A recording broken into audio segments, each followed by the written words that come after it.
each other and hold hands. And I promise I'll give you this back. Okay. So let's open up prayer, okay? Our Heavenly Father, we want to ask for your blessings upon Tanya and Mackie's wedding as we celebrate this momentous occasion in their lives. We ask that you grant them happiness and contentment as they establish a new home, create a new family, and explore the depths of their love for one another and for you. Bless their families and friends and the relationships which have supported, strengthened, and sustained them throughout their lives, and bless their home as a place of love and of peace. And if times grow hard and tempers grow short, help them to look into their hearts and remember the love that brought them here today. Amen. Tanya, Mackie got the cue. It's been a day of pictures, of getting your hair done, makeup, and you find yourself standing here about to get married. So I want you to take a breath just like you did and to be very grounded in this moment. Most people find their wedding day to go by in a blur. And so I find if you just take that moment and say, I'm here, do you remember what we said and what we've done here at this moment? It becomes more special.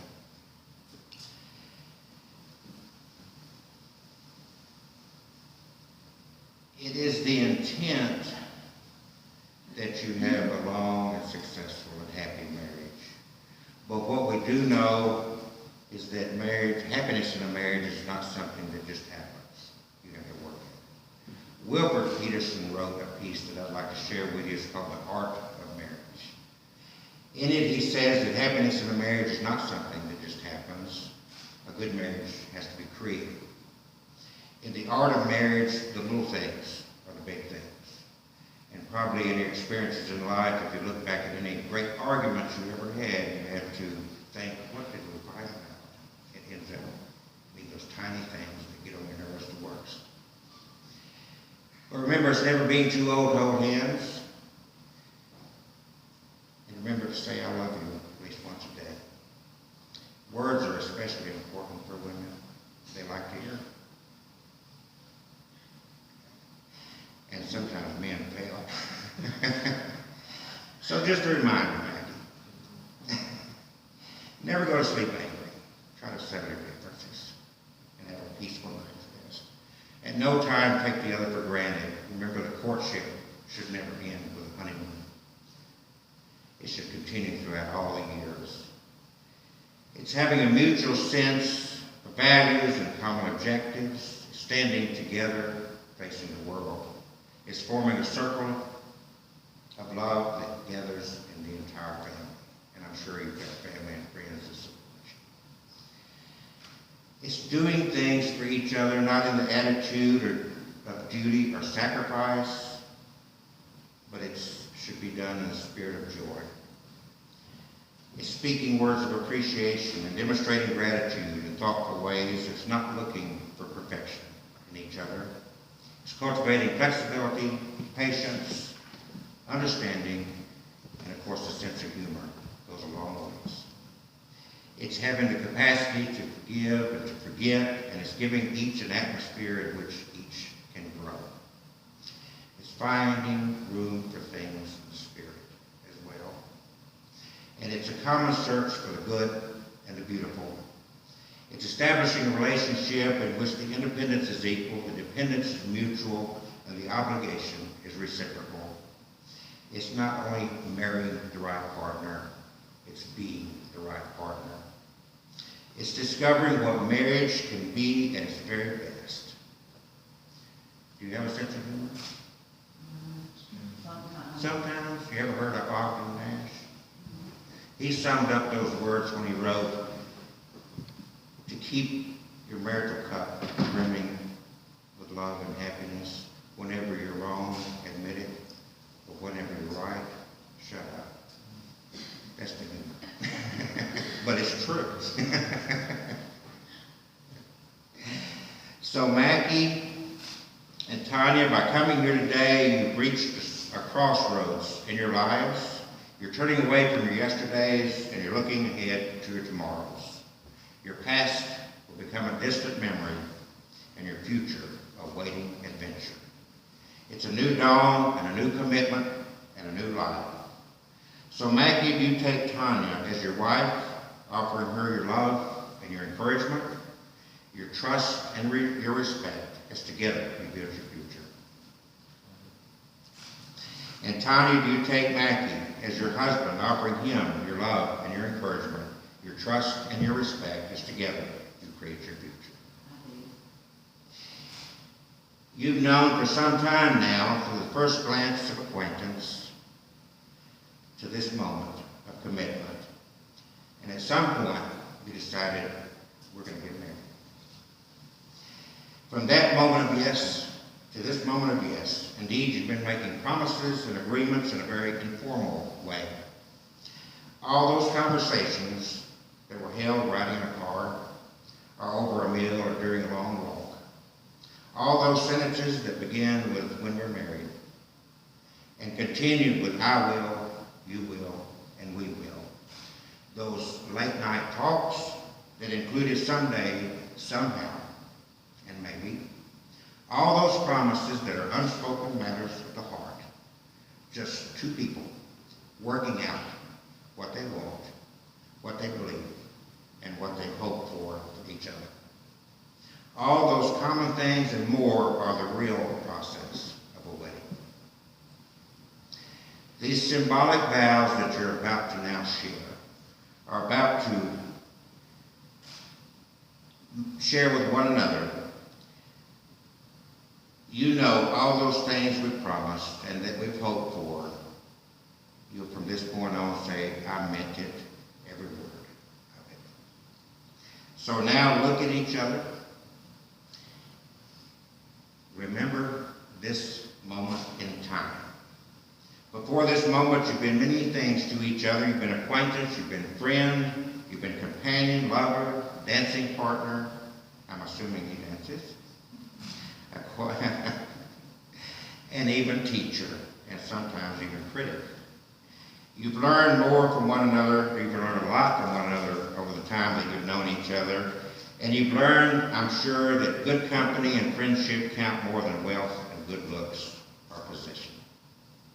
And you're about to learn that marriage is a maze into which we wander, a maze that is best gotten through with a great companion. Now you're going to say a few words to each other that's going to take you across a threshold in life, and things will never be quite the same. For after these vows, you'll say to the world, "Mackie is my husband, and Tanya is my wife." Now, Mackie, when we're in a very intimate situation like this, I always like to put you on the spot. I think it's very powerful when you express your own vows to your bride in your own words instead of repeat after me. Are you capable? Go ahead.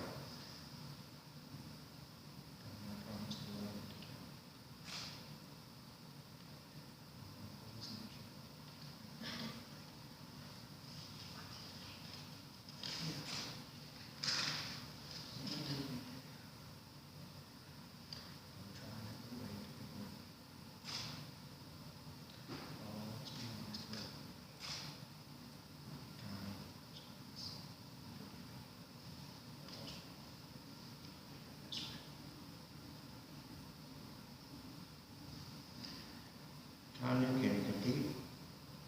No? Try.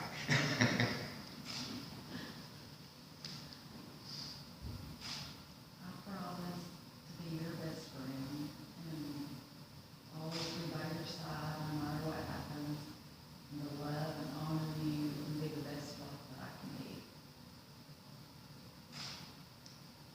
Love you.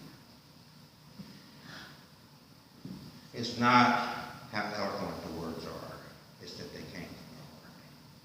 And especially when we're as intimate like we are here, I think it's just much more meaningful when you just speak your mind like that. I think you did both a wonderful job, don't you? Yeah. Well, standing here and you just shared these vows and you're holding hands. Am I going too long? No, okay. I guess you're on Peter Boy. Okay. I want you to think about these hands that's holding yours for a moment. For these are the hands of your best friend holding yours on your wedding day, promising to love you today, tomorrow, and for the rest of your life, to share your future together. These are the hands that will give you strength when you need strength, tenderness when you need tenderness, and of course love when you need love. These are the hands that will countless time wipe tears from your eyes, tears of sorrow and tears of joy. And these are the hands that years from now, even when wrinkled and aged, I'm sorry, I meant to cut that off. That's fine. It's embarrassing.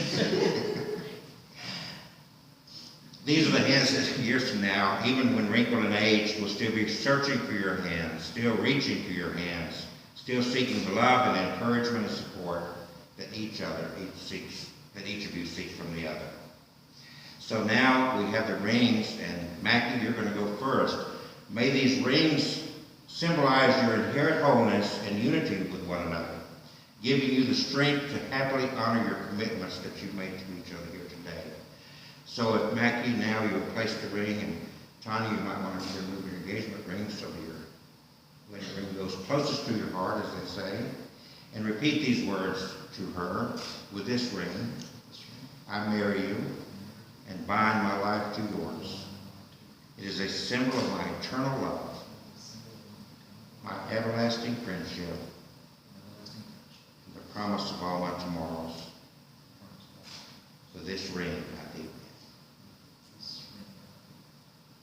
And Tanya, I believe you have a ring for Matthew. As you place the ring on his left-hand ring finger, repeat to him, with this ring, With this ring, I marry you I'll marry you and bind my life to yours. and bind my life to yours. It is a symbol of my eternal love, It is a symbol of my eternal love, my everlasting friendship, my everlasting friendship, and the promise of all my tomorrows. and the promise of all my tomorrows. With this ring, I leave This you. ring, I leave it. Tanya and Mackie, you've expressed your love to one another through the commitment and promises that you've made just now. You've joined your hands and your hearts. You've exchanged rings and those wonderful personal words that you shared on this very important day in your life.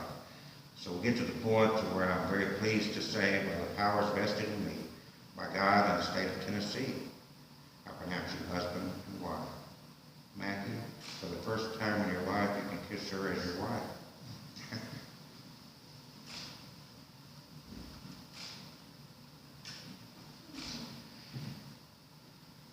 And if you'll face and let them take some pictures, I get to introduce Mr. and Mrs. Ford.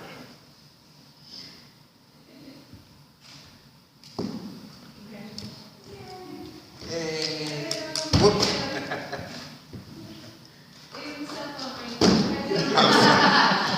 I usually leave it in my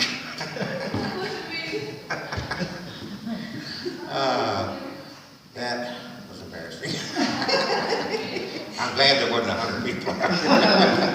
Congratulations, Mackie. Okay, you want to walk this up about halfway and then you just